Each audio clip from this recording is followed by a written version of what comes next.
안녕하세요. 반갑습니다.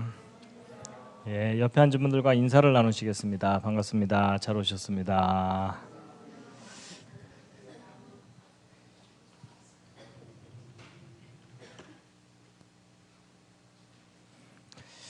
화면 잘 보이시죠? 이쪽에 계신 분들은 안 보이시면 이쪽으로 옮기셔도 괜찮습니다. 잠깐 기도드리고 시작하겠습니다. 하나님께서 저희들에게 성경 말씀을 주셨습니다. 하나님께로부터 온 그 말씀을 저희들이 믿습니다. 그 믿음에 대한 구체적인 증거들을 알게 하여 주시옵소서. 그래서 저희들 자녀들에게, 다음 세대에게, 또 사람들에게 그 믿음의 증거들을 말할 수 있게 하여 주시옵소서. 이 시간 성령께서 저희와 함께하여 주심을 원합니다. 예수님의 이름으로 기도드렸습니다. 아멘. 일단 기지개 한번 켜시겠습니다.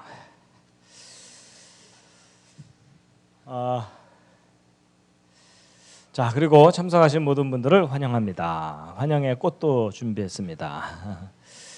여러분 혹시 수학 좋아하십니까? 그럴 리가 없죠. 그렇죠?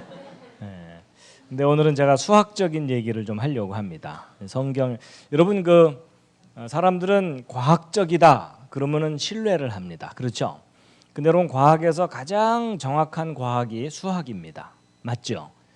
여러분 보통 수학 공부하는 사람들이 성경 믿는 게 쉽습니까? 어렵습니까? 수학처럼 딱딱 맞아떨어지고 근거가 확실해야 되는데 성경은 도대체 신화처럼 여겨지고 특히 창세기요. 그렇죠? 그래서 이제 수학을 공부하는 사람들이 성경 믿기가 참 힘듭니다. 근데 놀랍게도요, 하나님께서는요, 수학을 하는 사람들도 사랑하십니다. 그래서 놀랍게도 하나님께서요, 이 수학자들을 변화시킬 수 있도록 아주 놀라운 수학적인 믿음의 증거를 주신 내용들이 너무나 많거든요. 그 중에 일부분을 소개해 드리려고 하는데요. 자, 다 함께 읽으시겠습니다. 여전히 당황스러우신가요? 바로 창세기 1장 히브리어 원문이죠. 그렇죠? 그래서 첫 번째 메시지가 태초에 하나님이 천지를 창조하셨다 이런 말씀입니다. 자, 여러분 시편 19편 7절 말씀인데 함께 한번 읽으시겠습니다. 시작.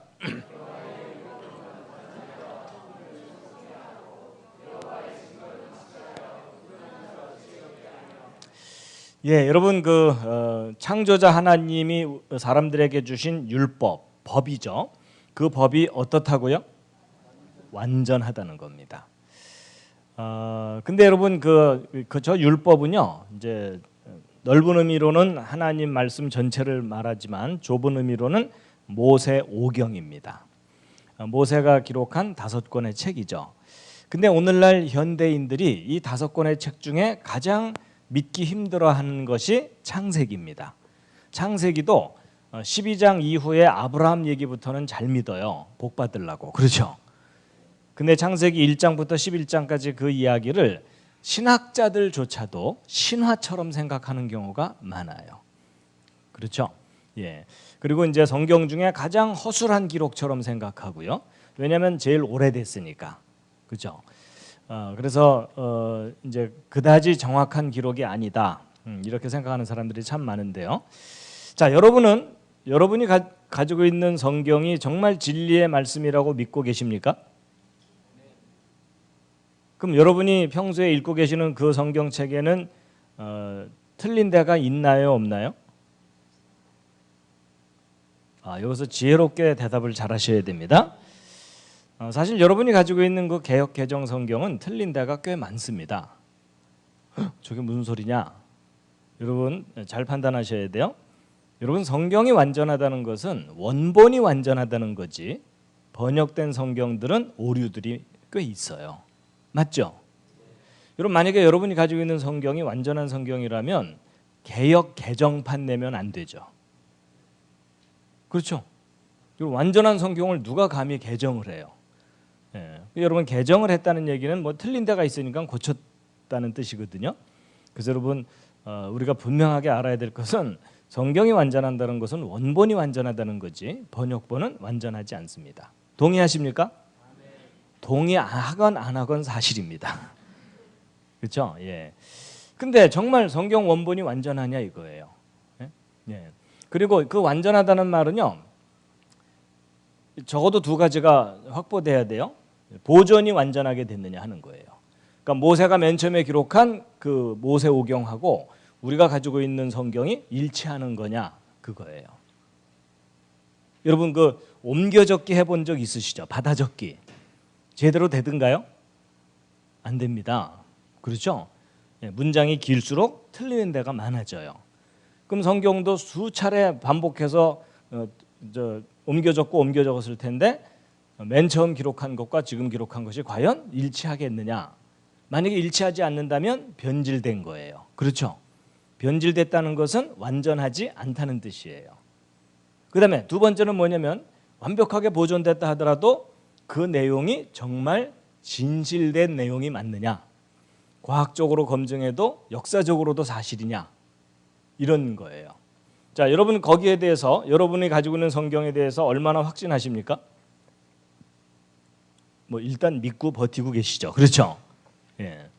근데 여러분 놀랍게도요. 하나님께서 창세기 1장 1절부터 시작되는 요 메시지가 알파벳 하나라도 빼면 안 되고 다른 알파벳이 끼어 들어가도 안 돼요.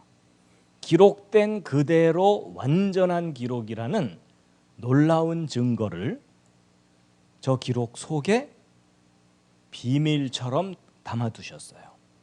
그래서 이제 오늘 그 내용을 소개해 드릴 텐데 바로 이 창세기 1장 1절을 수학적으로 분석하는 거예요.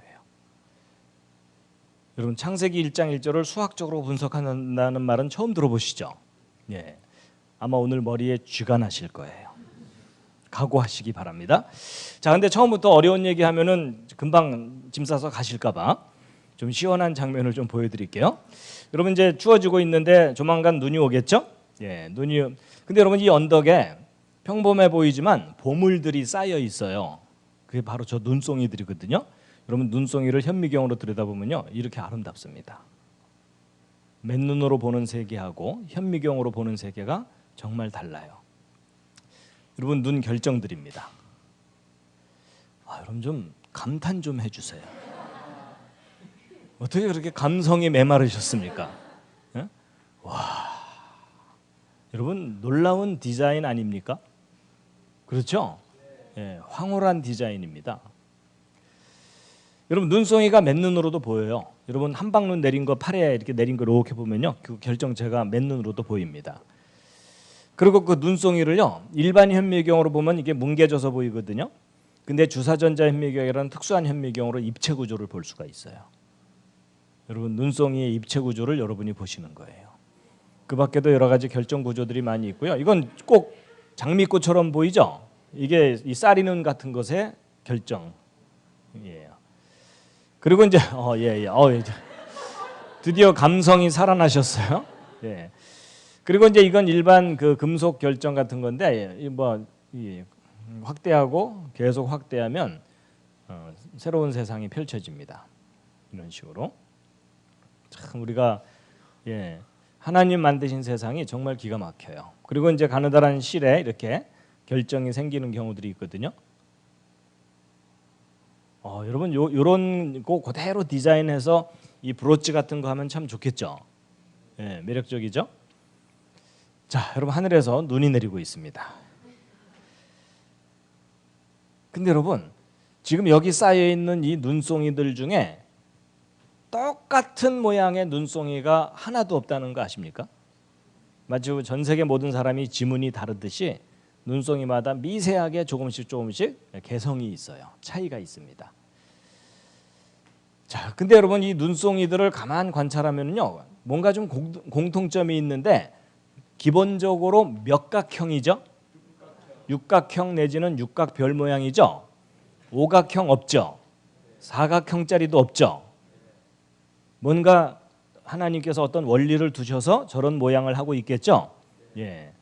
그래서 여러분 이 눈송이의 이 눈 결정이요 정말 환상적입니다. 자, 근데 제가 이걸 괜히 보여드린 게 아니고요. 이제 오늘 하려는 얘기하고 관련이 있기 때문에 보여드린 건데, 여러분 이 눈송이를 잘 보면 기본적으로 육각 별 모양이죠. 예, 저 모양을 좀 기억을 해두세요. 자, 여러분 하나님의 율법이 완전하다. 창세기부터 기록된 이 모든 말씀이 완전하다는 거예요. 완전하다는 거예요. 예, 근데 그 완전하다는 증거를 이제 좀 보여드릴 텐데요. 여러분 지금부터 소개해드리는 이 내용은 이제 호주에서 발행되는 창조론 관련 논문집이 있거든요. 거기에 1993년도에 발표된 어느 한 논문의 내용을 소개를 해드리는 거예요. 그 논문의 제목이 여기 제가 이제 한글로 이렇게 번역을 써놨는데, 궁극적인 주장, 그게 바로 천지가 창조됐다는 주장이에요. 바로 이 창세기 1장 1절이거든요. 바로 그 신성한 머리말, 그 하나님이 주신 그 첫 번째 메시지 속에 초자연적인 설계의 증거가 있다, 이런 내용이에요. 저게 무슨 말이냐면 이 창세기 1장 1절 요 메시지는 인간의 지혜로 나온 메시지가 아니라는 거예요. 인간을 뛰어넘는 절대자가 인간에게 주신 메시지라는 증거가 있다는 거예요.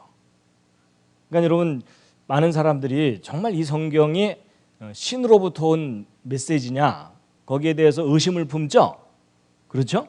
근데 여러분 이 창세기 1장 1절부터 시작되는 그 메시지가 신으로부터 온 메시지라는 강력한 증거가 저 1장 1절 속에 들어있다, 이런 주장이에요. 자, 여러분 요게 뭔지 아시죠? 성막이죠? 이 성막을 요 안에 커튼을 열고 들어가면 방이 2개 있는 거 아시죠? 그렇죠? 성소가 있고 지성소가 있는데, 여러분 이 성막하고 창세기 1장 1절이 무슨 특별한 관계가 있어요.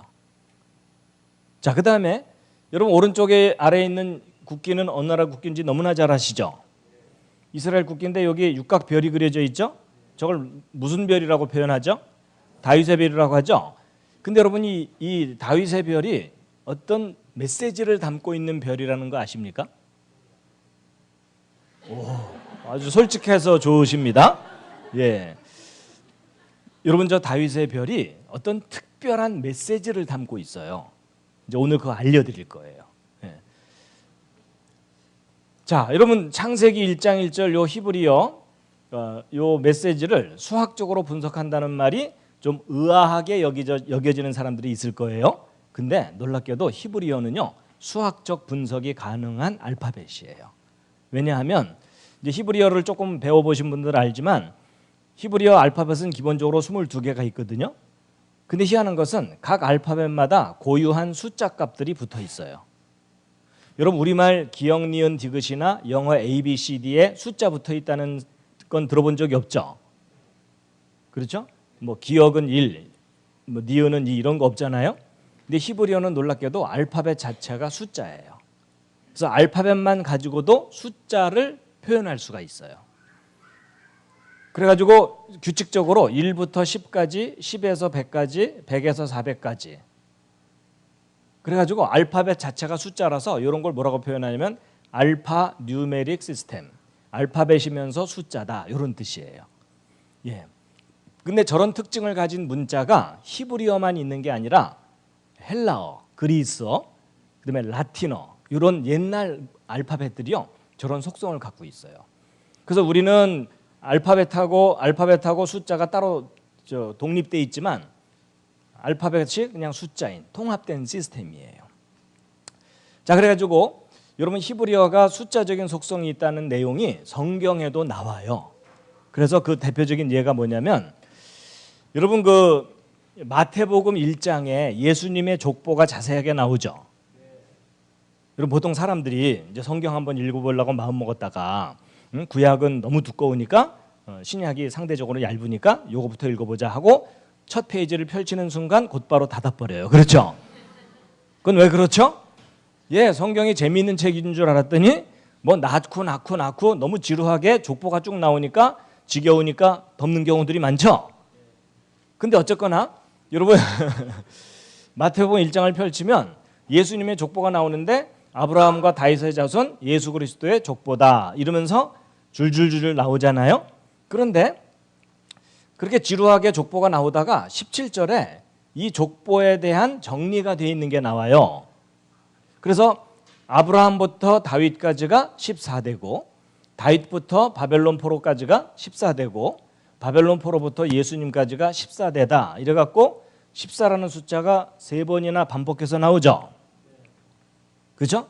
근데 보통 사람들은 왜 저렇게 반복해서 나오는지 이유를 모르니까 뭐 3번이나 나오네 이러면서 넘어가 버리죠. 근데 여러분 예수님의 족보에 14라는 숫자가 3번 반복해서 나오는 이유가 있어요. 여러분 이 14라는 숫자가 어디서 발견되는 숫자냐면 무슨 수하고 관계된 수냐면요. 여러분 이제 복음서가 4개가 있는데 각각이 누구를 대상으로 썼는지가 다르다 그러죠. 유대인들을 위해 썼는지 이방인을 위해 썼는지 다르죠. 근데 마태복음은 유대인들을 위해서 복음서를 쓴 거예요. 그 유대인들에게 예수가 메시아라는 것을 알려주기 위해서.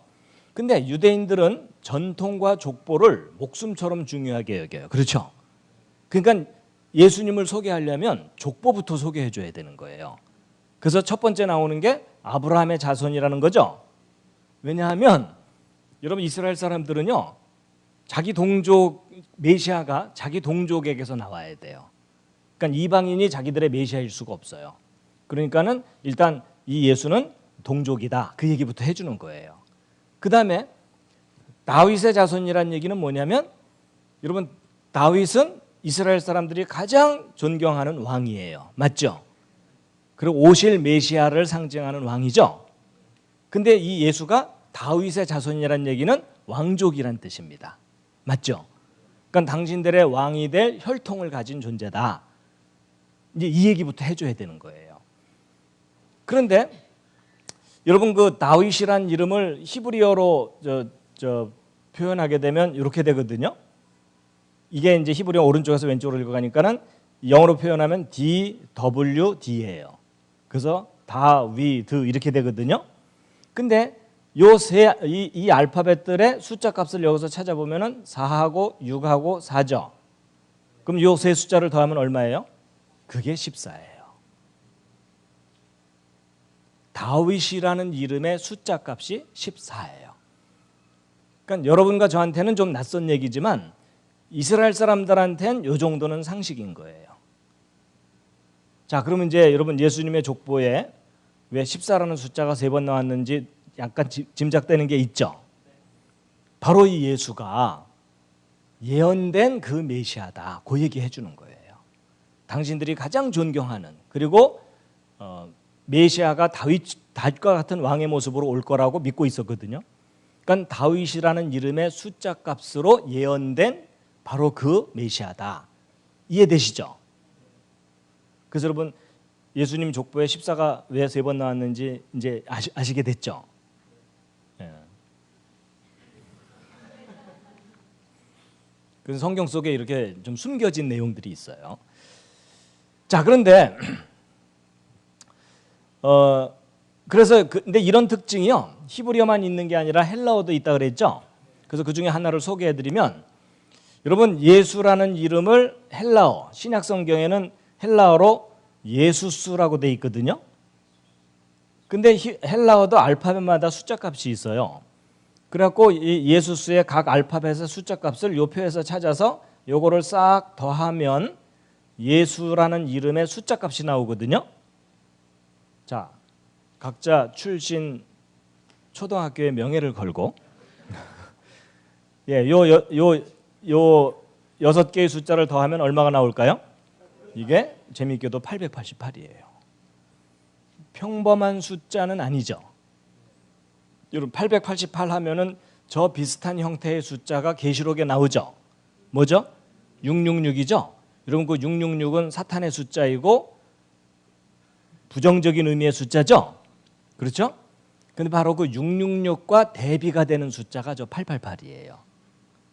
그래서 여러분 8이라는 숫자는 이제 성경적인 의미로 새로운 시작을 의미하는 숫자예요. 그러니까 여러분 예수님의 이름의 숫자 값이 888인 거 좀 기억 좀 해두세요. 평범한 숫자는 아니잖아요. 자, 바로 이래 가지고 여러분 히브리어의 모든 단어는 바로 이런 방법으로 숫자 값을 갖게 돼 있어요. 그러니까 구약 성경에 나오는 모든 단어는 저런 식의 숫자 값을 갖게 돼 있거든요. 그래 가지고 창세기 1장 1절의 요 메시지도 각 알파벳마다 숫자 값을 일일이 찾아 갖고 요걸 싹 더하면 요 단어의 숫자 값이 되는 거예요. 이해되시죠? 그러니까 이 알파벳이 변하지 않는 한 요 숫자 값은 영원하겠죠. 오케이? 자, 여러분 이 창세기 1장 1절의 문장의 구조를 좀 알아야 되기 때문에 제가 요 히브리어는요, 요 위에 있는 글자들이 자음이고 요 밑에 점처럼 생긴 이런 글자들이 모음이거든요. 그래서 제가 자음과 모음의 기호를 영어로 이렇게 대충 표시를 해놨어요. 그렇기 때문에 베레시트 이렇게 읽는 거예요. 그러니까 히브리어를 모르는 사람도 대충은 읽을 수 있겠죠. 그랬고 이제 이 베레시트 이게 밑에 이제 뜻은 또 다 써놨어요. 그래서 태초에 창조하셨다 하나님께서 요 에트는요 무엇을 할 때 쓰는 글자예요. 예. 그리고 이제 샤마임이라는 것이 하늘이거든요. 근데 요 앞에 하는 영어로 따지면 정관사 더예요. 더. 예. 그리고 이 에트는 요 앞에 있는 에트하고 똑같거든요. 그리고 요 앞에 꼬부라진 거 하나 붙어 있죠. 요게 이제 영어로 따지면 and입니다. 그리고 아레츠가 땅이고요. 그 앞에 있는 하는 정관사 더예요. 그래갖고 태초에 창조하셨다 엘로힘 어디선가 많이 들어봤죠. 전능자 하나님이에요. 하나님께서 하늘을 그리고 땅을 이런 구조예요. 대충 이해는 되셨죠? 자, 여러분 그 히브리어로 창세기 1장 1절 읽어본 적 별로 없으시죠? 자, 오늘 한번 감격스럽게 히브리어로 한번 읽어보실 텐데 제가 발음이 신통치는 않지만 그냥 대충 한번 따라해 보세요. 자, 2번 읽고 외우시겠습니다. 자, 베레시트. 예, 이거 묵은 발음은 브레시트라고 발음하기도 하는데 어쨌든 베레시트 바라 엘로힘 엣 하샤마임 베트.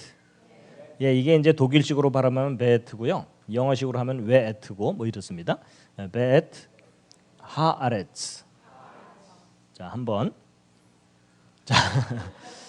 자, 베레시트 바라 엘로힘 엣 하샤마임 베트 하아레츠. 한 번 더 기회를 드리겠습니다. 자, 이번엔 두 개씩. 베레시트 바라 엘로힘 엣 하샤마임 베트 하아레츠. 자, 이제 각자 한번 읽어보시겠습니다. 시작.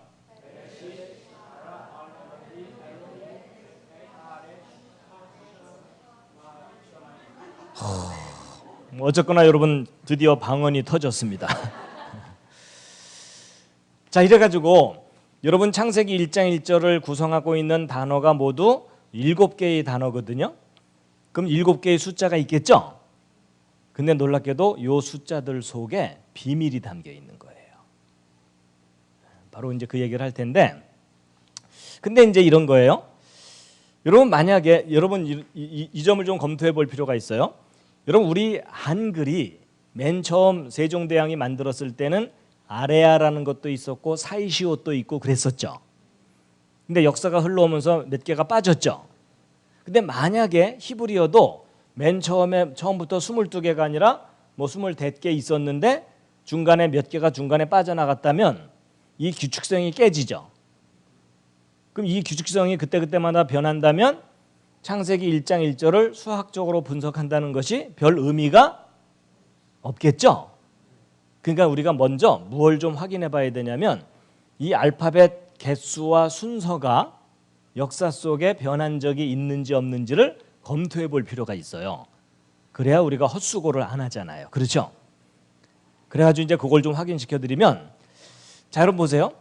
여러분 시편 111편 같은 경우 우리말 성경으로 읽으면 참 내용이 좋긴 해도 여러분 시는 리듬이 있고 운율이 있거든요. 근데 번역을 하면 그게 다 깨지게 돼 있어요. 그래서 시를 완벽하게 번역하는 일은 거의 불가능해요. 맞죠? 근데 이 시편 111편을 그 히브리어 원문으로 읽게 되면은요, 시는 이렇게 행으로 돼 있잖아요. 근데 각 행의 첫 번째 단어에 첫 번째 알파벳이 있죠. 요걸 요렇게 따라가 보면은요, 놀랍게도 그게 히브리어의 알파벳 순서예요. 쉽게 얘기하면 영어로 따지면 A로 시작되는 단어로 첫째 줄, B로 시작되는 단어로 둘째 줄, 이렇게 시를 지은 거예요. 그러니까 삼행시가 아니라 22행시를 지은 거예요. 이런 시를 뭐라 그러냐면 답관체라고 하거든요. 이렇게 말이 어려운 이유가 뭔지 아세요? 있어 보이려고. 자, 근데 저런 시가 딱 하나만 있는 게 아니고요, 여러 개가 있어요. 예를 들어 시편 34편도 우리말 성경으로 읽으면 내용은 좋지만 규칙이 안 보이잖아요. 근데 그 히브리어 원문으로 읽으면요, 22개의 절로 이루어져 있는데 각 절의 첫 번째 알파벳을 쭉 따라가 보면은 히브리어 알파벳 순서예요. 그래서 시편 속에는 저런 시가 여러 편이 있어요. 근데 시편 중에 가장 특이한 시가 몇 편이냐면, 여러분 시편 중에 제일 긴 시 있죠? 몇 편이죠? 너무 길어서 그거 다 읽다가 119에 실려가요. 그렇죠? 그래서 여러분 시편 119편도 내용은 좋지만 규칙성이 없거든요. 굳이 규칙을 하나 찾자면 동그라미가 일정한 간격으로 있다, 이게 규칙이에요. 근데 여러분 동그라미가 8절마다 하나씩 있죠. 그 이유가 뭐냐면요, 이걸 히브리어 원문으로 보게 되면 잘 보세요. 1절부터 8절까지 맨 첫 번째 알파벳이 똑같죠. 그러니까 영어로 따지면 A로 시작되는 단어 8개로 8줄을 지은 거예요. 그 다음은 B로 시작되는 단어 8개로 8줄을 지은 거예요. 이런 식으로 시를 지어나간 게 시편 119편이에요. 근데 이제 앞에만 보여주면은 야, 우리가 잘 모른다고 대충 우기는구나 이럴까 봐 전체를 좀 확인시켜 드리면, 보세요. 알렙, 베트, 김멀, 달라, 헤, 와우자인 이래가지고서 꼬박꼬박 8줄씩 이렇게 시를 지은 거예요. 계속 이렇게 해가지고 맨 마지막 타우까지 해갖고 8행씩 22개죠. 그래서 176절까지 있는 거예요. 그리고 시편 119편의 또 놀라운 특징은 뭐냐면요, 여러분 이제 읽어보시면 알지만 모든 절마다 말씀과 관계된 단어가 꼬박꼬박 들어있어요. 말씀, 율례, 계명, 규례, 법도, 법, 이런 단어들이 꼬박꼬박 들어있어갖고 시편 119편은 하나님의 율법을, 계명을 찬양하는 시예요. 자, 근데 여러분 이런 시들이 지금부터 100년, 1000년 전에 지어진 게 아니라 2000년, 3000년 전에 지어진 시거든요. 근데 그때의 알파벳 개수와 순서가 지금까지도 변함이 없죠. 그렇기 때문에 창세기 1장 1절을 수학적으로 분석하는 일이 의미가 있을 수 있다라는 거예요. 여기까지가 서론이에요. 자, 그런데 여러분 이 창세기 1장 1절 7개의 단어에 7개의 숫자가 있죠. 자, 저 숫자들을 언뜻 보는 순간 야, 저기 뭔가 특별한 의미가 있는 것처럼 보인다, 그러는 숫자입니까? 아니면 그냥 무심코 지나칠 평범한 숫자들입니까? 뭐 보는 순간 특별한 게 보이지 않죠? 그 점이 중요해요. 너무나 평범한 숫자들처럼 보였기 때문에 저 속에 어떤 비밀이 있다는 걸 사람들이 몰랐던 거예요. 근데 놀랍게도 저 평범해 보이는 저 숫자들 속에 기가 막힌 신비한 비밀이 담겨 있다는 걸 알게 됐어요. 여러분 놀랍게도 하나님께서는요, 정말 보잘것없는 속에 기가 막힌 놀라운 걸 담아두셨거든요. 여러분 실례지만 옆에 있는 분 한번 살짝 보세요. 특별해 보여요? 그냥 옆집 아저씨예요? 그렇죠? 특별해 보여요? 찌질이에요? 근데 여러분 절대로 저 초라해 보인다고 무시하지 마세요. 여러분 하나님은 놀랍게도 그 평범하다 못해 못나 보이는 속에 기가 막힌 걸 넣어두셨어요. 그래서 예를 들면 여러분 예수님이 등장하는 영화 만들 때 대개 예수님이 미남으로 나오죠. 그 성경적이지 않아요. 아니 성경에 예수님의 외모에 대해서도 써 있어요. 이사야서의 메시아를 예언하면서 그렇죠? 우리의 전한 것을 누가 믿었느냐 여호와의 팔이 누게 나타났느냐 이러면서 메시아를 쫙 설명하거든요. 거기에는 그는 주 앞에서 자라나기를 마른 땅에서 나온 줄기 같아서.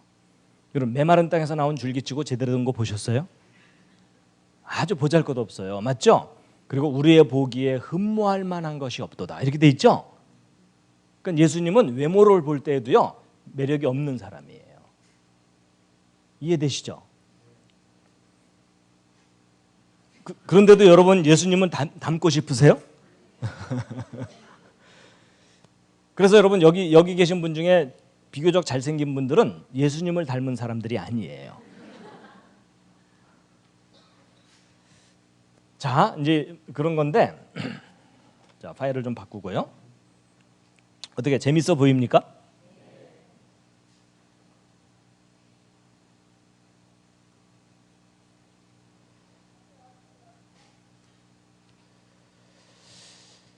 자, 여러분 아무리 봐도 뭔가 특별할 것처럼 보이지 않는 요 숫자들이잖아요. 그런데 이제 이 숫자들을 2개 또는 3개씩 더해봤어요. 예를 들어 태초에 하나님이 요 두 숫자를 더했더니 999가 나오는 거예요. 평범한 숫자는 아니죠. 근데 하나가 나오는 거는 우연히 그럴 수도 있죠.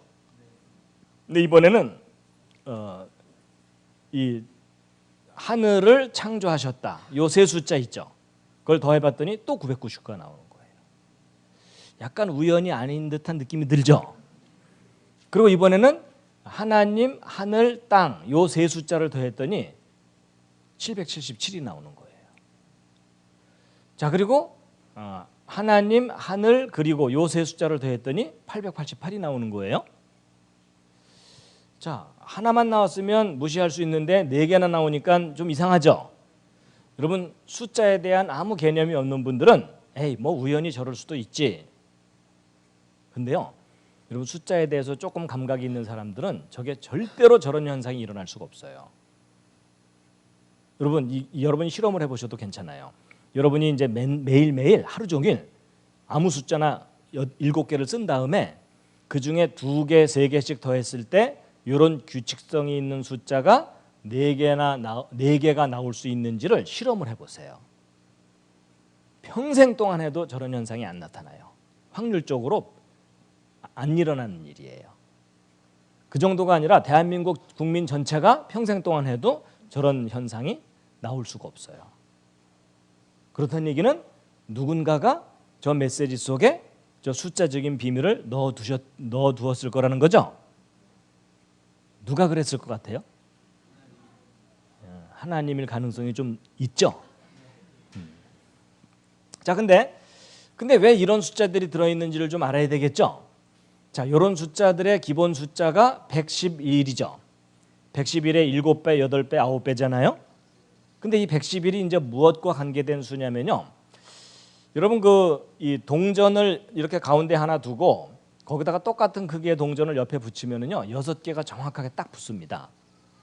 이런 식으로 계속 붙여나가잖아요. 그러면 아주 질서정연한 이런 패턴이 얻어져요. 근데 여러분 이런 패턴이 이 자연 속에서 많이 발견되는데 그 중에 대표적인 예가 뭐냐면 이 금이에요. 금. 여러분 금 좋아하십니까? 싫어하는 분들은 저를 주세요. 네. 여러분 이 금을 이렇게 두들겨서 만들잖아요. 그럼 이 금 속에는 원자들이 들어있거든요. 그럼 두들기면은 이 헝클어지겠죠. 그래서 이 원자들이 제멋대로 헝클어져 있는 것처럼 보이지만 실제로 금 속을 전자현미경으로 들여다보잖아요. 금 속에 있는 원자들이요 이렇게 군대처럼 배열돼 있어요. 하나님이 두신 질서예요. 저게 우주의 기본적인 질서예요. 그래가지고 여러분 이 질서 속에 발견되는 도형이 뭐냐면 다윗의 별이에요. 그래가지고 여러분 다윗의 별을 보면 노란 게 제일 작은 별이죠. 그다음에 빨간 게 두 번째로 크죠. 그다음에 아니 두 번째고 빨간 게 세 번째잖아요. 근데 이게 바로 다윗의 별인데 여러분 첫 번째 별은 동그라미를 잘 세워 보면은 모두 몇 개냐면은 13이에요. 그래서 13이라는 숫자는 첫 번째 다윗별을 만들 수 있는 숫자예요. 모든 수가 다윗별을 만들지 못하고 저런 특별한 수만이 다윗별을 만들 수 있는 숫자고요. 두 번째 다윗별은 몇 개냐면은 37개예요. 그리고 세 번째 다윗별은 73이거든요. 그래서 이런 수를 다윗의 별의 숫자라고 얘기를 해요. 수학적으로 저 수밖에 없어요. 이 숫자들을 좀 기억을 해두세요. 13, 37, 73 이렇게 되는 건데, 근데 여러분 이 다윗별이 바로 이 국기에 있는 별이잖아요. 근데 여러분 그 중에 두 번째 다윗별의 숫자가 얼마라고요? 37이죠. 저 37을 세 번 더하면 얼마가 될까요? 37 더하기 37 더하기 37을 하면 정신이 혼미해져요. 그렇죠? 저 다윗별 세 개를 더하면 그게 111이에요. 근데 그것의 7배, 8배, 9배죠? 그럼 뭐예요? 이 숫자들 속에 뭐가 잔뜩 들어있다는 거예요? 다윗의 별이 잔뜩 들어있다는 얘기는 창세기 1장 1절 메시지 속에 다윗의 별이 잔뜩 들어있는 거죠. 그럼 다윗의 별하고 창세기 1장 1절이 무슨 관계가 있다는 거 짐작하시겠죠? 그래갖고 이 창세기 1장 1절이 뭔가 수학적인 비밀이 있구나, 이걸 알기 시작한 거예요. 그래갖고 여러분 이 우주의 가장 기본적인 질서가 수학적 질서거든요. 그래서 여러분 아이한테 교육시킬 때 숫자 1, 2, 3, 4 가르쳐야 되죠. 그거 안 배우면 평생 바보 되는 거죠. 맞죠? 그래갖고 여러분 1, 2, 3 이게 수의 질서잖아요. 근데 여러분 잘 보시면 이렇게 계속 1, 2, 3, 4를 쌓다 보면은 삼각형이 계속 이루어지죠. 그래서 이쪽은 자연수고요. 요 숫자들은 뭐냐면 삼각형 숫자라고 하는 숫자들이에요. 그러니까 모든 숫자가 삼각형을 이루지 못하고 이런 숫자만 삼각형을 이루거든요. 이런 걸 이제 수학 연구하는 사람들이 삼각수다 이렇게 얘기를 해요. 근데 이제 숫자, 그래서 이제 이것은 이제 좀 유식한 표현으로 summation n 뭐 이렇게 표현을 해요. 방언이죠. 그리고 사각수는 제곱 숫자죠. 그래서 여러분 도형과 숫자와의 저런 특별한 관계가 있어요. 자, 그런데 여러분 단어마다 숫자 값이 있다면 이 문장도 숫자 값이 있겠죠. 그 이 문장 전체의 숫자 값은 요 7개 숫자를 더하면 되겠죠. 자, 여러분 이 7개의 숫자를 다 더하면 창세기 1장 1절에 고유한 숫자 값이 나오거든요. 자, 각자 출신 주산 학원의 명예를 걸고 이거 싹 더하면 얼마가 나오냐면 2701이 나와요. 자, 여러분 이 메시지가 변하지 않는 한 이 숫자 값도 영원하겠죠. 그러니까 이게 천지창조 메시지의 숫자 값이에요. 근데 여러분 요 2701이라는 숫자가 특별한 숫자처럼 보이진 않죠. 근데 저 숫자가 무슨 수냐면요, 아까 1부터 계속 더해 나가면은 삼각수가 이루어진다 그랬죠. 근데 1부터 73까지 더한 이 삼각수의 숫자 값이 2701이에요. 자, 이게 무슨 뜻이냐면 여기서 1이 빠지거나 1이 더해지면 정삼각형에서 벗어난다는 얘기죠. 그래서 이 천지창조 메시지는요 73번째 정삼각수예요. 일단 기억해 두세요. 근데 뭐 우연히 저럴 수도 있지 이런 생각이 들죠. 근데 여러분 천지창조 중에 땅의 창조가 중요하죠. 중요하지 않다고 생각하는 사람은 지구를 떠나주세요. 여러분 이 우주에 별이 그렇게 많아도 이 지구가 왜 특별한지 아세요? 하나님을 닮은 사람이 있거든요. 그렇죠? 예. 여러분 하나님을 닮았다는 얘기는 여러분 저를 닮은 아이가 누구겠어요? 제 아이잖아요. 그렇죠? 그러니까 여러분이 하나님을 닮았기 때문에 하나님의 자녀잖아요. 그건 하나님의 자녀가 있는 곳이 제일 중요하죠. 그러니까 땅의 창조가 중요한데 맨 뒤에 있는 요 두 개의 단어가 땅을, 그래서 땅에 대한 숫자 값이거든요. 근데 요 두 숫자를 더하면 703이라는 숫자가 나와요. 여기가 땅의 숫자예요. 근데 이 703도 평범한 숫자가 아니고 무슨 수냐면 37번째 정삼각수예요. 자, 보세요. 여러분, 우연이라고 하기에는 딱딱 맞아떨어지죠. 여러분, 조금 전에 천지창조 메시지 전체는 2701인데 73번째 정삼각수였죠. 근데 땅에 대한 숫자는 703인데 37번째 정삼각수였죠. 근데 재미있는 것은 37과 73 어디선가 본 듯한 숫자 아닙니까? 그게 바로 두 번째와 세 번째 다입별 숫자 값이었죠.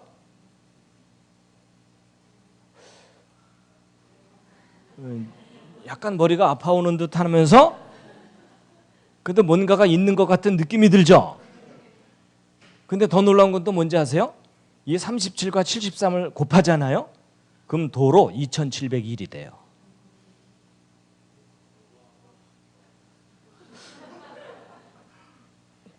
수학적 소양이 전혀 없는데도 감동이 되죠. 그렇죠? 여러분, 창세기 1장 1절 저 메시지가 수학적으로 정교하게 디자인된 메시지인 거예요. 그 정도는 아무리 수학을 싫어해도 감은 오죠. 그래갖고 야, 이 창세기 1장 1절 메시지에 놀라운 비밀이 들어있구나. 그래갖고 이번에는 뭘 또 확인해 봤냐면 각 단어의 이 자음 알파벳 개수를 한번 일일이 세어본 거예요. 이렇게. 그리고 요걸 싹 더했더니 28개인 거예요. 그러니까 창세기 1장 1절을 구성하는 알파벳은 28개고 근데 첫 번째 단어는 6개죠. 첫 문장은 28개죠. 여러분, 성경에서는 항상 첫 번째 거 중요하게 여기는 거 아시죠? 하나님께서도 첫 번째 건 내 거다 이러셨잖아요. 맞죠? 그래서 첫 단어의 숫자 알파벳 개수, 첫 문장의 알파벳 개수가 6하고 28인데 여러분 6하고 28이 무슨 특별한 수라는 생각 해본 적 없죠? 근데 저게 수학자들한테는요 아주 특이한 수예요. 무슨 수냐면 요 두 숫자가 완전수라고 하는 숫자예요. 저게 수학적인 완전수예요. 성경적인 완전수는 7, 10 이런 게 완전수죠. 근데 요거는 이제 수학적으로 완전수인데 완전수가 어떤 특징을 가진 숫자냐면 여러분 6은 1로도 나눠지고 2로도 나눠지고 3으로도 나눠지죠. 자기를 나누는 이런 숫자들을 인수라고 보통 하죠. 여러분 그 공포의 인수분해의 벽을 넘지 못해서 문과로 갔잖아요. 맞죠?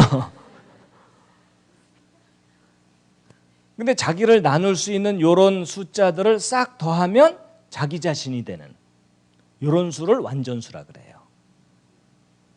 28도 마찬가지예요. 1, 2, 4, 7, 14로 나눠지거든요. 4, 7이 28이고 2에다가 14 곱하면 28이고 이렇죠. 자기를 나누는 수를 다 더하면 자기 자신이 되는 이런 특징을 가진 수를 완전수라 그럽니다. 근데 뭐 6도 완전수고 28도 완전수고 그러면 뭐 50쯤에도 또 있고 100쯤에도 또 있는가 보다. 자주 있는가 보다. 아니에요.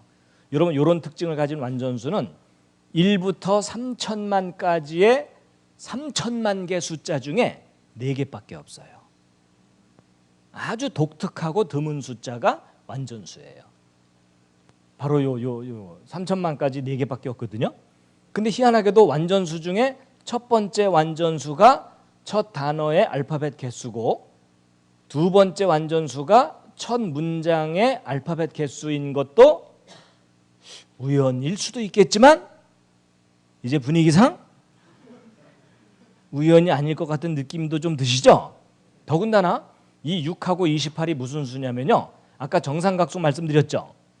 이 6하고 28이 세 번째 정삼각수, 7번째 정삼각수예요. 아니 완전수인 동시에 정삼각수인 아주 특이한 수예요. 근데 여러분 아까부터 이상하게 3하고 7이라는 숫자가 좀 자주 나오는 거 눈치채셨나요? 네. 여러분 3은 성경에서 무엇을 의미하는 숫자죠? 하나님의 신성에 관한 수예요. 성부, 성자, 성령. 7은 뭐죠? 천지창조 숫자예요.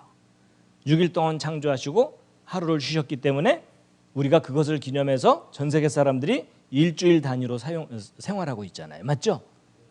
그러니까 3하고 7을 합치면 무슨 뜻이에요? 하나님의 천지창조. 이런 것과 통하는 숫자들이에요. 자, 그런데 이제 보세요. 여러분 창세기 1장 1절이 이제 이렇게 이 다윗의 별하고 뭔가 긴밀한 관계가 있다는 거 좀 아시겠죠? 예. 근데 여러분 재미있는 게 또 뭔지 아세요? 이 37과 73이요. 놀랍게도 생명의 숫자들이에요. 무슨 말이냐? 여러분 사람의 체온이 몇 도죠? 예, 36.5도이지만 여러분 제가 건강 비결 하나 알려드릴게요. 여러분 사람의 몸의 컨디션이 나빠질수록 체온이 약간씩 내려가요. 그래서 체온이 37도에 가까워질수록 건강해져요. 그래서 사람이 가장 생명력 있게 살 수 있는 체온이 37도예요. 근데 그 숫자가 놀랍게도 다윗의 별 숫자 값이에요. 근데 또 사람은요, 체온도 중요하지만 밥을 잘 먹어야 되죠. 그래서 여러분 그 밥을 해놓고 나서 남는 것은 보온밥통에 넣어놓죠. 근데 다들 경험해봐서 알지만 시간 지날수록 냄새도 나고 보온이 잘 안 돼갖고 상하죠. 근데 여러분 보온밥통의 놀라운 비결을 알려드릴게요. 여러분 보온밥통에 밥을 넣었을 때 그 밥이 가장 오랫동안 맛을 잃지 않고 보존될 수 있는 기가 막힌 온도가 몇 도인지 아세요? 그게 73도예요. 73도. 실제로. 그래서 여러분 보온밥통 회사의 노하우가 뭔지 알아요? 보온밥통 내에 골고루 73도를 유지하는 게 최고의 비결이에요. 근데 놀랍게도 그 숫자들이 다윗의 별 숫자들인 거예요. 우연일까요? 하나님이 그렇게 디자인하신 걸까요? 하나님의 창조의 원리예요. 그런데 이 다윗별들과의 관계가 재밌어요. 여러분 이 73과 37 다윗별이 무슨 관계냐면, 여러분 73 다윗별 안쪽에 정육각형 하나 들어있죠. 이걸 그대로 빼내면은 이 정육각형이 이 두 번째 다윗별하고 같은 숫자 값이에요. 왜냐하면 꼭지에 있는 것들을 딱 띄어갖고 돌려붙이면 똑같아지죠. 같은 숫자인 거 알겠죠? 네. 근데 이 세 번째 다윗별과 두 번째 다윗별 숫자 값을 곱하면 천지창조 메시지의 숫자 값이 나오죠. 근데 이번에는 이 두 번째 다윗별 안쪽에도 정육각형 하나 들어있죠. 정육각형을 딱 떼어내면 이게 19가 되거든요. 근데 재밌는 건 이 두 숫자를 곱하잖아요. 그러면 아까 땅의 창조 숫자 값이 나와요. 그리고 첫 번째 다윗별은 13이에요. 예. 그리고 그 안쪽에는 정육각형, 가장 작은 정육각형 7이 들어있어요. 천지창조 숫자죠. 그렇죠? 예. 그리고 재밌는 것은 이런 숫자들이 다 무슨 수냐면요, 수학적으로 소수라고 해요.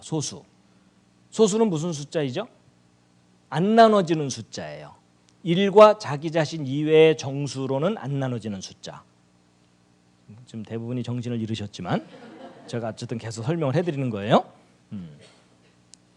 그리고 이제 여러분 이 다윗의 별을 잘 보시면 기본적으로 정삼각형과 정육각형으로 이루어져 있죠. 근데 여러분 정삼각형의 가장 작은 단위가 3이고요. 정육각형의 가장 작은 단위가 7이거든요. 3하고 7 뭔지 아시죠?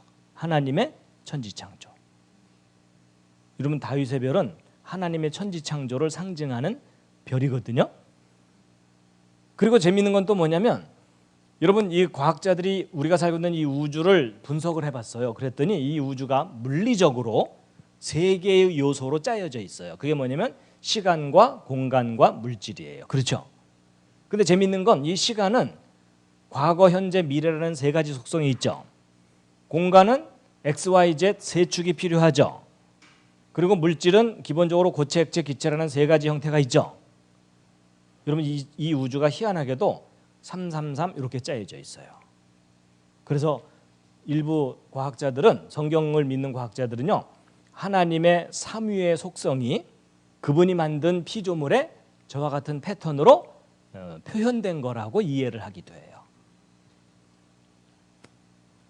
자, 그러면 여러분 지금까지 쭉 설명을 다 들어보면 이 창세기 1장 1절이 다윗별과 강력한 관계가 있다는 걸 아시겠죠?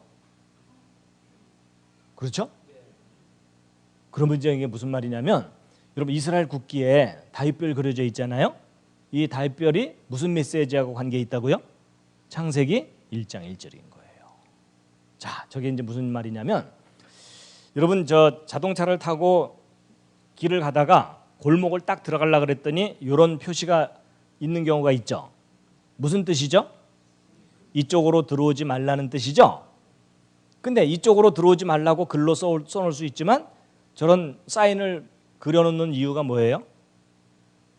예, 이쪽으로 들어오지 마시오를 읽은 순간 벌써 들어갔어요. 그렇죠?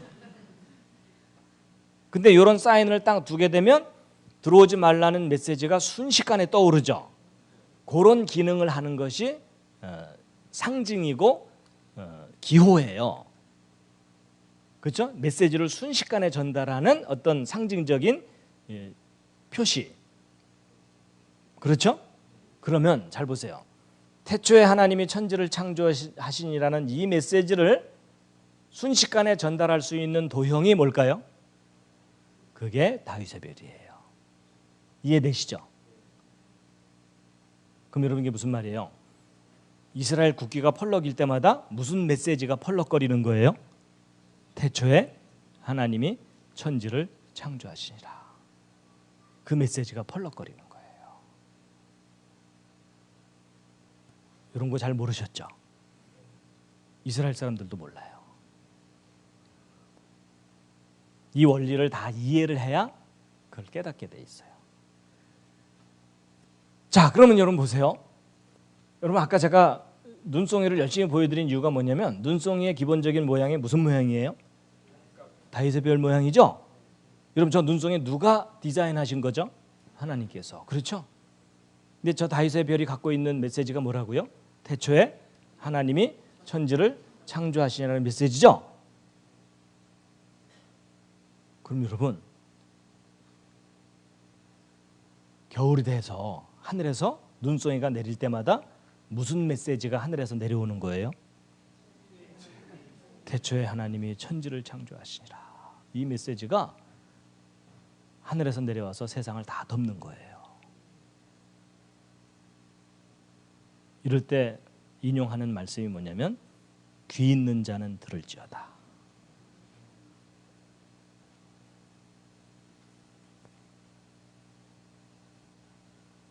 그러니까 하나님께서 눈송이를 내리실 때마다 내가 다 만들었지롱 이러시는 거예요. 어떻게 재미있으신가요? 네. 자, 살짝 기지개 한번 쫙 켜시겠습니다.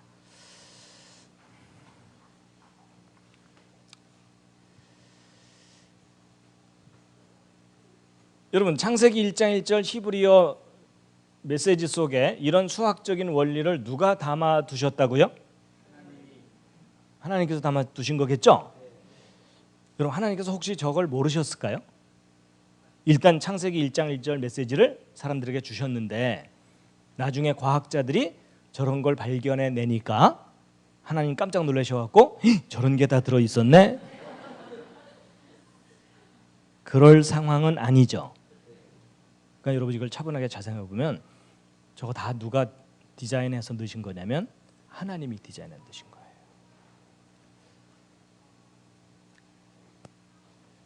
자, 이제 시작이에요. 여러분 37이라는 숫자는요 육각별도 만들지만 육각형도 만든다 그랬죠? 또 요 팔각형도 37이에요. 그래서 하나의 숫자가 세 가지 도형을 만들 수 있다 그래가지고 이거를 삼형수라고 얘기해요. 이게 형수가 세 사람이 있다 그런 뜻이 아니에요. 세 가지 도형을 만들 수 있는 숫자다. 여러분 이런 거예요. 모든 숫자가 저런 도형을 만들 수 있는 건 아니거든요. 그럼 예를 들어 숫자들끼리 모여갖고 야, 넌 뭐니? 난 사각형 숫자야. 넌 뭐니? 난 삼각형 숫자야. 넌 뭐니? 난 아무것도 아니야. 얼마나 우울해요. 그렇죠? 그러니까 여러분 어떤 숫자가 한 가지 도형을 만들 수 있다는 것도 영광인데 이 숫자는 세 가지 도형이나 만드니까 아주 특이한 숫자인데 놀랍게도 이 숫자가요. 이 숫자들 간의 비밀을 푸는데 아주 중요한 역할을 하는 숫자예요. 키가 되는 숫자예요. 수학자들이 아주 특이하게 생각하는 숫자가 37이에요. 그리고 이제 요 숫자에다가 요 별에다가 가장자리를 두르면 세 번째 다입별 되죠. 또 여기에다가 이렇게 두르면 세 번째 다입별 되죠. 그렇죠? 근데 마치 이게 6일 동안에 창조하고 안식하는 뭐 그런 내용을 떠올리게 해요. 하여튼 그렇고. 그다음에 이쪽은 또 아래쪽 사이클이에요. 하여튼 뭐 좀 자세한 얘기까지 하면 시간이 넘어가니까 이제 이것도 뭐 하여튼 뭐 그렇게 되고요.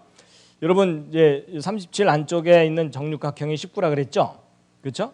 예, 19고 그다음에 37보다 하나 작은 다입별이 13이고 19보다도 하나 작은 육각형이 7이거든요. 근데 재밌는 건 요 13하고 7을 곱하잖아요. 91이 나와요. 근데 재밌는 것은 이 91도 육각형이에요. 정육각형 숫자예요. 근데 여러분 아까 37을 뒤집은 게 73이었죠. 둘 다 다입별 숫자였죠. 근데 19를 뒤집은 게 91이죠. 근데 둘 다 정육각형 숫자죠. 점점 머리가 아파오고 있죠.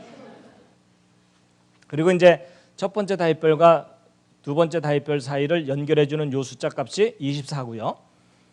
첫 번째 육각형과 두 번째 육각형을 연결해주는 숫자가 10이거든요. 근데 요 숫자들이 무슨 성경에서 어떤 의미의 숫자로 나오냐면요. 하나님을 섬기는 사람들의 숫자 값이에요. 그래서 신약과 구약에 이 숫자들이 다 나오거든요. 여러분 24 구약에서는 제사장 24 반열 그렇죠? 제사장 24팀이 있었죠. 신약에서는 계시록에 천국의 장로가 몇 명? 24 장로죠. 다 하나님을 섬기는 사람들의 숫자죠. 그리고 12도 구약과 신약에 같이 나오는 거 아세요? 구약에서는 뭐였죠? 12지파. 신약에서는 예수님의 12제자 이렇게 돼 있어요. 그래서 여러분 이게 하나님을 섬기는 사람들의 숫자예요. 자, 그래갖고 야, 이 창세기 1장 1절 속에 놀라운 수학적 비밀이 있구나 이걸 알게 돼갖고 이번에는 천지창조 메시지가 2700일 정삼각형이라 그랬죠. 이 정삼각형의 이 가장자리 테두리 있죠. 테두리. 이 둘레 요 동그라미 개수를 세어봤더니 모두 몇 개가 나오냐면 216개가 나와요. 근데 이게 평범한 숫자가 아니고요. 무슨 수냐면 6 곱하기 6 곱하기 6 한 숫자예요. 근데 이 6을 3번 곱했다는 얘기는 여러분 정육면체 부피 구할 때 세제곱하죠. 그 정육면체 숫자란 뜻이에요. 근데 희한하게도 창세기 1장 1절 메시지가 정육면체 숫자 값으로 둘러싸여 있죠. 그래갖고 이 성경 속에 정육면체가 존재하는지를 성경을 조사를 해본 거예요. 그랬더니 놀랍게도 성경에도 정육면체들이 등장하거든요. 근데 성경에 나오는 정육면체가 다 거룩한 장소예요. 여러분 그 하나님께서 모세를 통해서 성막 만들게 하셨죠. 아까 성소와 지성소가 있다 그랬죠. 여러분 이 지성소의 모양이 어떤 모양인지 아세요? 가로, 세로, 높이가 똑같아요. 정육면체 모양이에요. 근데 거기만 그런 게 아니라 열왕기상에 보면은 솔로몬이 건물로 된 성전을 지었죠. 근데 그 건물로 된 성전의 지성소도 가로, 세로, 높이가 똑같아요. 그리고 요한계시록에 보면 이 땅에 있는 예루살렘 말고 하늘에 있는 예루살렘이 있죠. 거기도 가로, 세로, 높이가 똑같아요. 그러니까 성경에 공통적으로 가로, 세로, 높이가 똑같은 정육면체가 다 공통점이 뭐냐면 거룩한 장소고 하나님이 계시는 장소예요. 근데 그 거룩함을 상징하는 숫자 값으로 창세기 1장 1절이 둘러싸여 있는 것도 우연이 아니겠죠? 지금 포기한 사람이 80%예요 지금. 여러분 그 수학 왜 보여야 되는지 아세요? 이런 거 깨달으라고.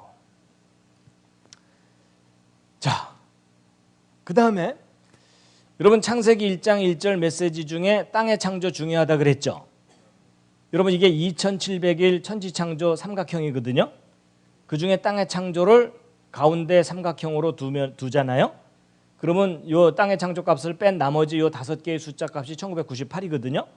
근데 이 1998이 무슨 수냐면요. 666을 3번 더한 숫자예요. 여러분 놀랍게도 666이라는 숫자가 창세기 1장 1절 속에 숨어 있는 거예요. 여러분 666은 무슨 숫자였죠? 예, 사탄과 관계된 숫자죠. 근데 놀랍게도 이 사탄과 관계된 이 숫자가요, 땅을 포유하고 있는 거예요. 여러분 뭔가 좀 떠오르는 거 있으세요?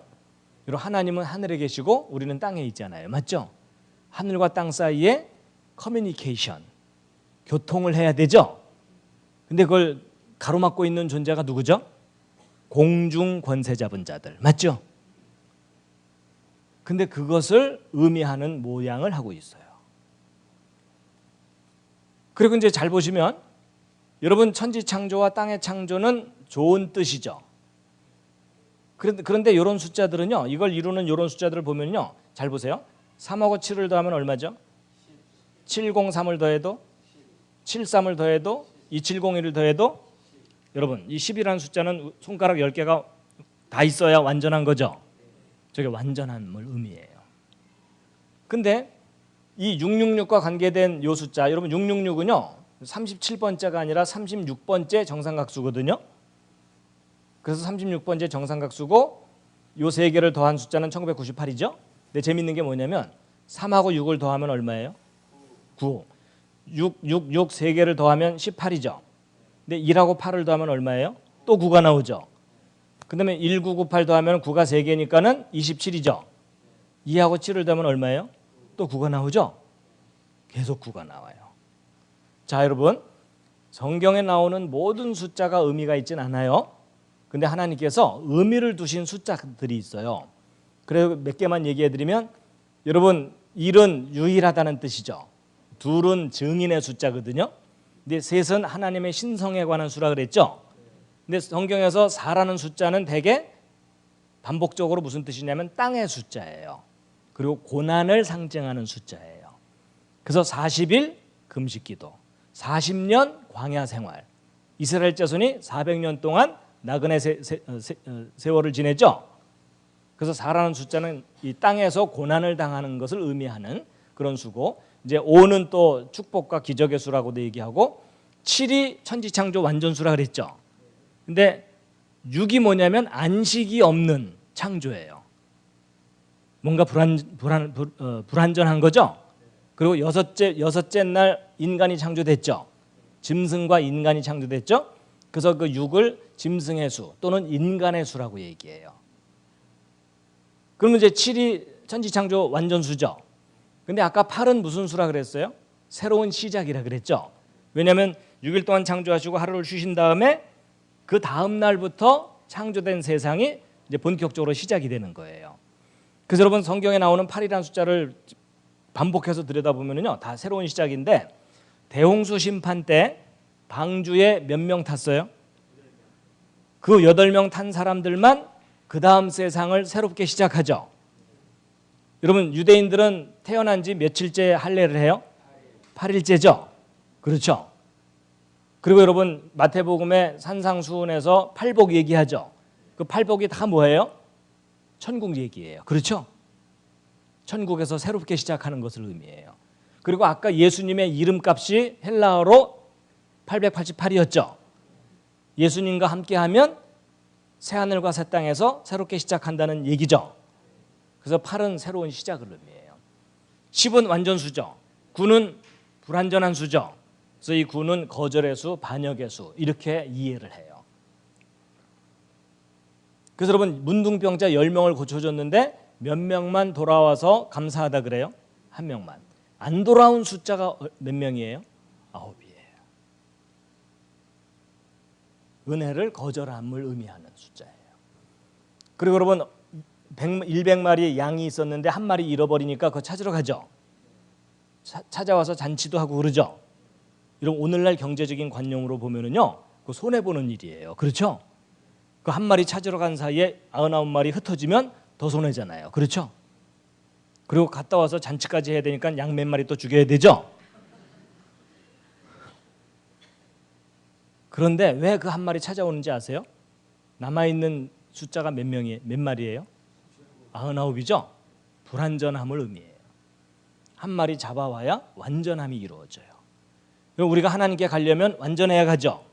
근데 우리는 죄가 있어서 불완전하니까 하나님께서 예수님을 보내서 우리 죄를 해결해 주신 다음에 완전케 하신 다음에 데려가시는 거잖아요. 맞죠? 다 그런 것과 관계가 있어요. 그리고 666 삼각형의 어떤 특별한 특징인데 이건 여러분이 지금 거의 기절하셨기 때문에 어쨌든 머리는 어지럽지만 특별한 게 있다는 건 느낌이 오시죠? 여러분 놀랍게도 이 창세기 1장 1절 속에 완벽한 수학적 질서가 들어있는 거예요. 근데 이제 이렇게 설명을 하면 어떤 분들은 창세기 1장 1절만 그런 수학적 특징이 있느냐, 그 뒤는 뭐가 없느냐 이런 질문 하거든요. 그래갖고 요 창세기 1장 1절에 1장 2절이죠. 1장 2절. 2절의 첫 번째 단어 그리고 땅은 이런 뜻이거든요. 이 단어의 첫 단어의 요 숫자 값을 조심스럽게 한번 여기다 더해봤어요. 무슨 일이 벌어지나. 그랬더니 2701에다가 302를 더하면 3003이 나오거든요. 근데 재밌는 건 또 뭐냐면 이 숫자가요, 평범한 숫자가 아니라 77번째 정삼각수예요.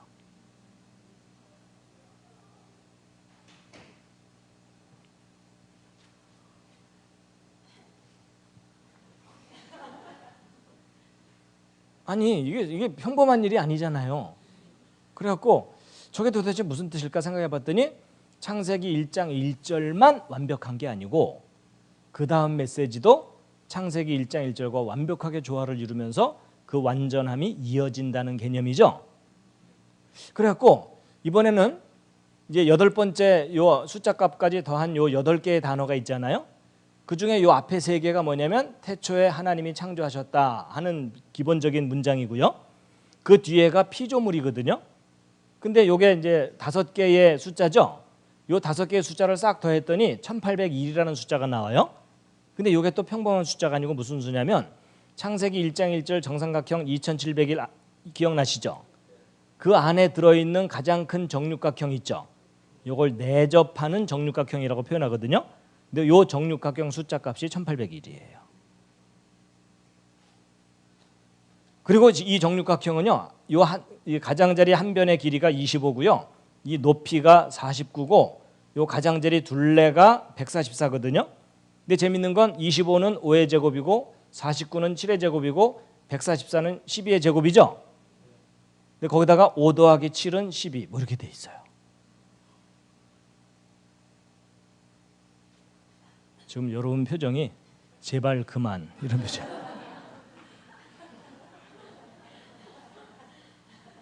벌써 용량을 넘었어요. 그렇죠?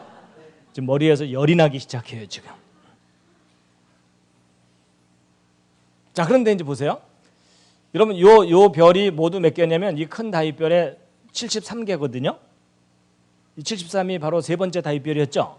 근데 요거 하나하나는 두 번째 다윗별이라고 치자고요. 그럼 37짜리 다윗별이 73개 있는 거니까 요 둘을 곱하면 천지창조 메시지죠.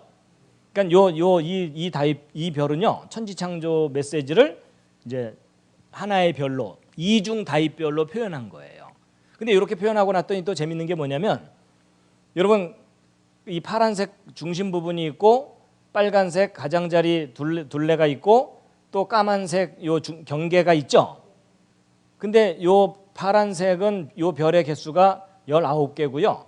요 까만색 별은 18개고 빨간색 별은 6개씩 6개니까 36개죠. 근데 요 둘을 곱하면 땅의 창조 숫자고요. 요 둘을 곱하면 666이고요. 요 둘을 곱하면 1330인데 이게 네 자릿수로 넘어가서 그렇지 2하고 2를 더하면 333이죠. 3은 하나님의 신성과 관계된 수라 그랬죠. 그러니까 이건 하늘의 숫자고 이건 땅의 숫자죠.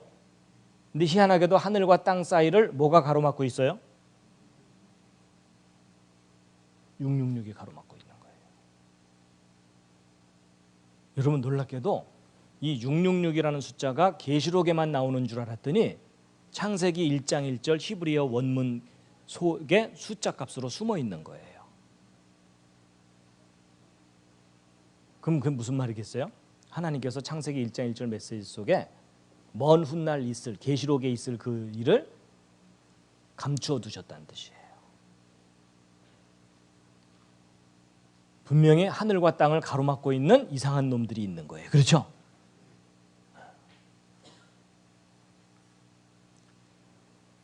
자, 여러분 이제 보세요.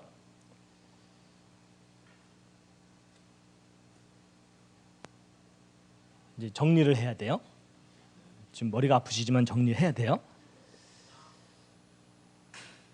이제 중요한 요점 중에 하나가 뭐냐면 여러분 창세기 1장 1절 요 28개 알파벳들이 있잖아요. 근데 이 알파벳들 중에 알파벳 하나가 빠지거나 다른 알파벳이 끼어 들어가거나 이 알파벳들이 서로 뒤바뀌어 있거나 그러면은 이 숫자 값들이 달라지죠. 맞습니까? 그럼 이 숫자 값들이 조금이라도 1이라도 달라지면 지금까지 여러분들에게 설명드렸던 그 완벽함이 무너져 버려요. 맞죠? 자, 알파벳 하나라도 잘못되면 지금까지 설명드린 그 완전한 조화가 깨져 버려요. 맞죠? 알파벳 하나라도 잘못되면. 여러분 혹시 성경 말씀 중에 떠오르는 말씀이 있지 않으세요? 율법의 1.1획이라도. 여러분 예수님께서 2000년 전에 이 땅에 오셨을 때 마태복음 5장에 산상수훈 하셨죠? 5장 6장 7절에 거기서 예수님께서 무슨 말씀하셨냐면 내가 율법이나 선지자나 폐하러 온 줄로 생각지 말아라. 그러니까 구세주가 왔으니까 앞에 있던 건 없던 일로 하자. 그러려고 온 게 아니다. 폐하려고 온 게 아니라 완전케 하려고 왔다. 또는 성취하려고 왔다. 그러면서 그 다음 말씀이 뭐예요? 내가 진실로 너희에게 이르노니 천지가 없어지기 전에는 이 율법이 뭐냐면 창세기부터 시작되는 요 메시지거든요.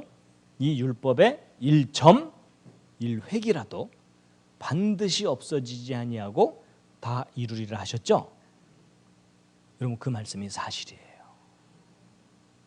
여러분 인간이 이 메시지가 마음에 안 든다고 알파벳을 하나 빼버리거나 다른 알파벳을 집어넣거나 하지 못하도록 하나님께서 창세기 1장 1절을 수학적으로 완벽하게 설계해 놓으신 거예요. 누군가가 저걸 건드리면 질서가 무너지게 만들어버린 거예요. 이해되시죠? 여러분 제가 이 논문을 읽기 전에도 하나님의 말씀이 위대하다는 걸 알았었거든요. 근데 제가 이 논문을 읽고 깨닫고 난 다음에 결심을 한 게 있어요. 무슨 결심이냐면 내가 띨띨해서 이해를 못하면 이해를 못했지 이 성경 말씀이 틀릴 리가 없다는 거예요.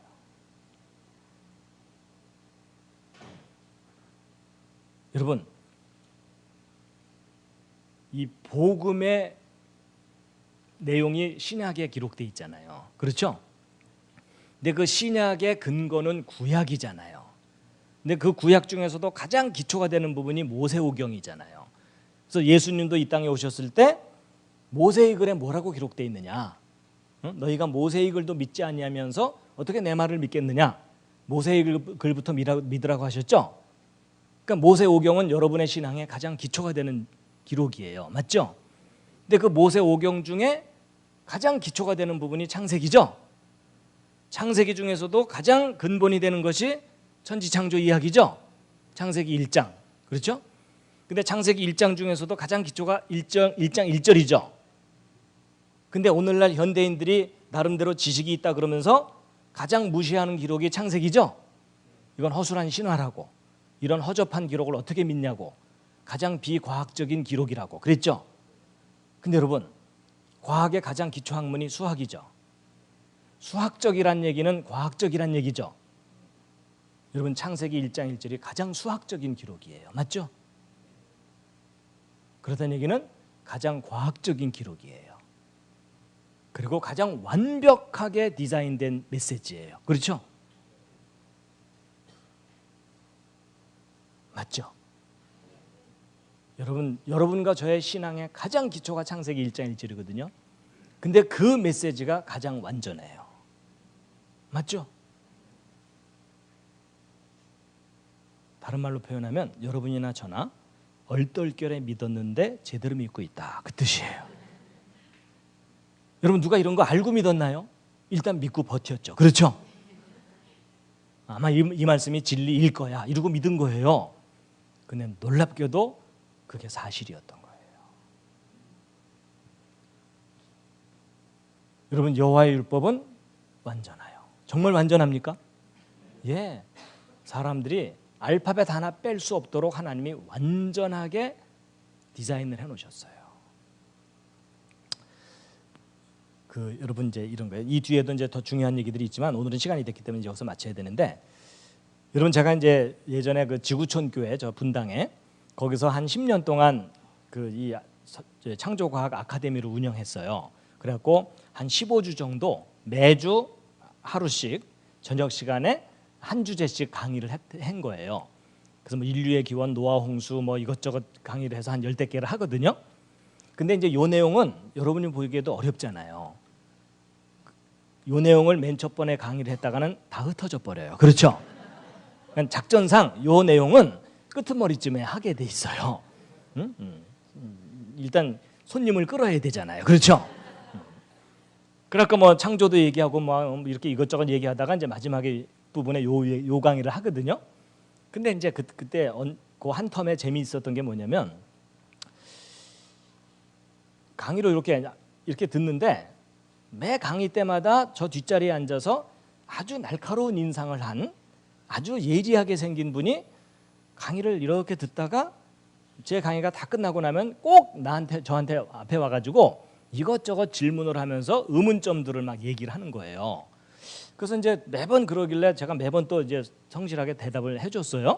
그래서 참 이분은 참 호기심도 많구나. 그리고 학구열도 있고 비판력도 있고 그렇네 이러면서 매주 해준 거예요. 그래서 이제 매주 나와서 저한테 질문을 했는데, 이제 요 강의를 하는 날 강의를 시작할 때부터 이분 눈빛이 다른 거예요.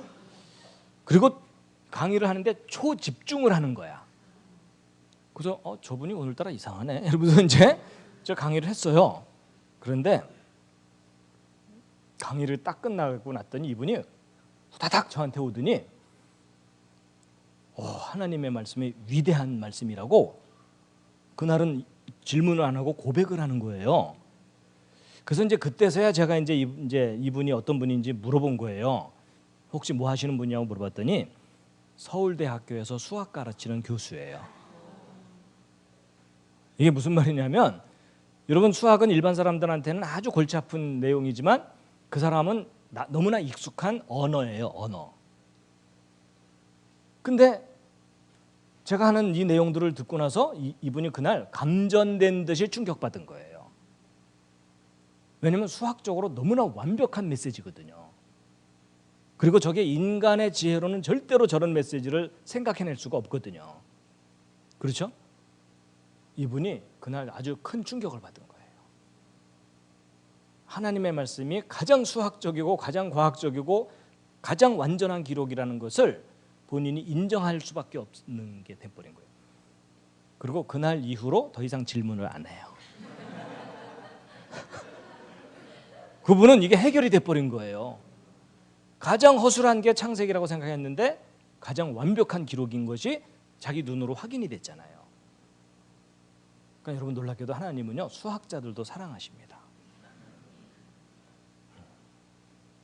그러니까 이렇게 강력한 메시지를 여러분과 제가 믿고 있는 거예요.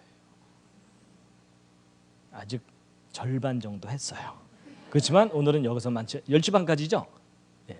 어떻게 도움이 되셨습니까? 예, 서로 수고하셨습니다.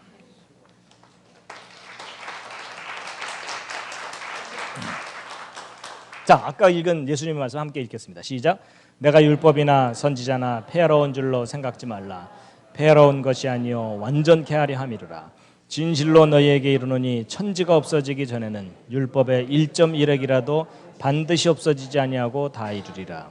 그러므로 누구든지 이 계명 중에 지극히 작은 것 하나라도 버리고 또 그같이 사람을 가르치는 자는 천국에서 지극히 작다 일컬음을 받을 것이요 누구든지 이를 행하며 가르치는 자는 천국에서 크다 일컬음을 받으리라. 아멘.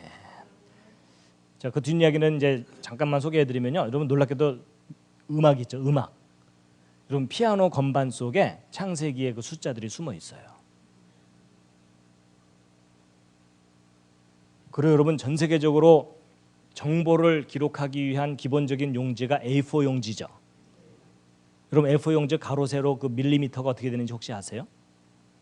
별로 관심 없으시죠? 근데 놀라운 건 뭔지 아세요?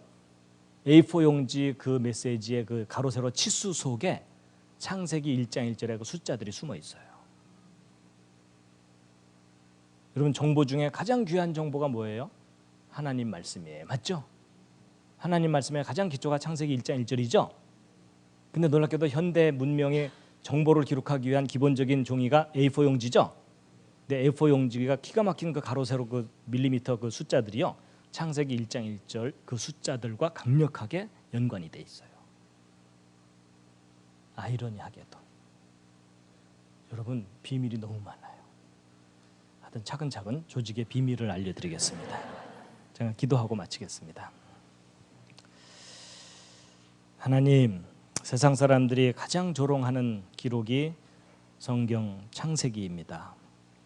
신화다, 꾸며낸 이야기다. 정말 많이 조롱을 합니다. 심지어 신학자들조차도 하나님 말씀에 대한 자신감이 없기 때문에 제멋대로 해석하고 왜곡시키는 일들이 참 많습니다. 그럼에도 불구하고 저희로 하여금 하나님의 말씀 믿게 하시니 감사드립니다. 저희가 믿기만 할 것이 아니라 알게 하여 주시옵소서. 그 믿음의 근거들을 자세하게 알게 하여 주시옵소서. 그리고 저희 다음 세대를 자세하게 가르칠 수 있게 하여 주시옵소서. 구체적으로 확신할 수 있게 하여 주시옵소서. 감사드리며 예수님의 이름으로 기도드렸습니다.